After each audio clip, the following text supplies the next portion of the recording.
Bom dia, oitavo ano, tudo bem com vocês? Na nossa aula anterior de História, nós conversamos sobre todo o processo que levou à abolição da escravidão no Brasil e à proclamação da República. Hoje nós vamos dar continuidade a esses assuntos com a explicação das atividades, para a gente poder encerrar o cronograma 1.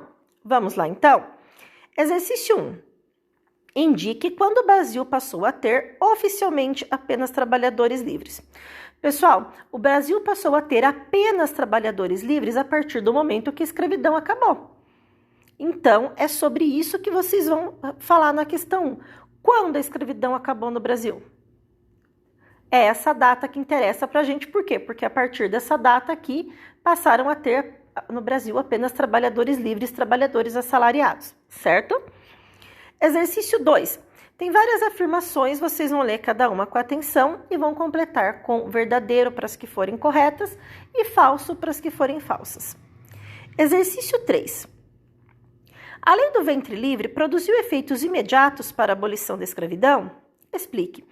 Pessoal, a lei do ventre livre determinava que estariam livres todos os filhos de escravos nascidos a partir da data da lei. Porém, essas crianças permaneceriam sob controle do senhor até os 8 anos de idade. E, posteriormente, o senhor escolheria se ele queria utilizar o trabalho desse escravo até os 21 anos ou se ele queria libertá-lo. Então, pensando sobre o conteúdo da lei, será que essa lei teve algum efeito imediato? Será que logo num primeiro momento ela libertou alguns escravos? Sim ou não? É sobre isso que vocês vão responder. Ok? A 4, o que estabelecia a lei dos sexagenários e a quem ela favorecia?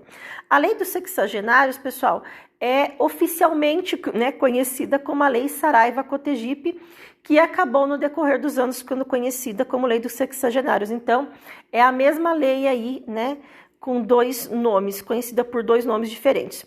E a quem ela favorecia? Será que essa lei realmente favorecia os escravos, que é como deveria ser, ou no final das contas ela acabava favorecendo aos senhores? Mais uma coisa para a gente pensar.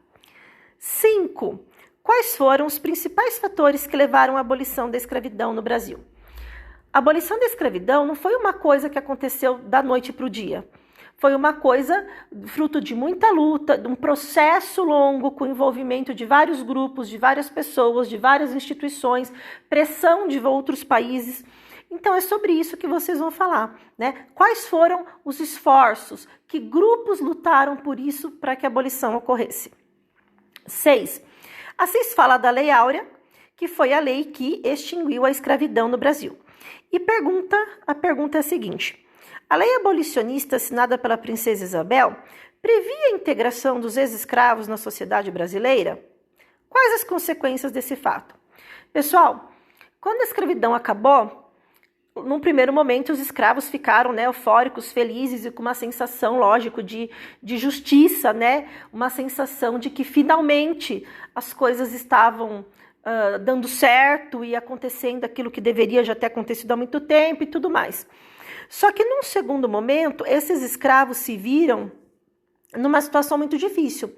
Por quê? Porque eles estavam na rua, eles estavam sem emprego, eles eram analfabetos, eles não tinham profissão, eles não tinham dinheiro, eles não tinham moradia.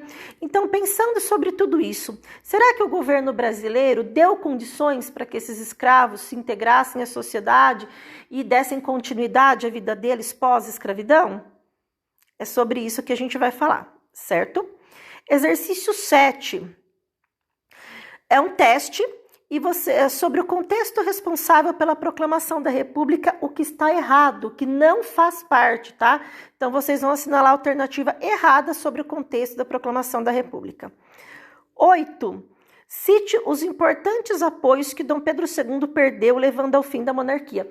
Foram 3 apoios que Dom Pedro II perdeu, pessoal. Então, vocês vão citar esses 3 apoios que eram fundamentais e que, quando Dom Pedro os perdeu, acabou perdendo o trono junto. 9. Na 9, nós temos aqui 2 textinhos curtinhos de 2 pessoas diferentes falando sobre a opinião deles sobre a proclamação da República. Vocês vão ler cada um E nas perguntas vocês vão analisar o que um pensa sobre a proclamação da República, o que o outro pensa e depois dizer se eles têm opiniões semelhantes ou opiniões divergentes sobre a proclamação da República. 10. O povo teve participação no processo de proclamação da República? Explique. Será que o povo participou? Será que o povo sabia o que estava acontecendo? Será que o povo se manifestou? Ou será que foi uma coisa feita sem participação popular e que as pessoas ficaram sabendo muito tempo depois do ocorrido? Como será que foi, pessoal? E a 11 é uma cruzadinha e as dicas estão aqui embaixo, então as respostas das dicas é que completam a cruzadinha, certo? Tem na apostila, mas pode procurar também na internet, no texto que eu mandei, nas explicações, tá? Para completar a cruzadinha, ok? Qualquer dúvida, então, vocês chamam.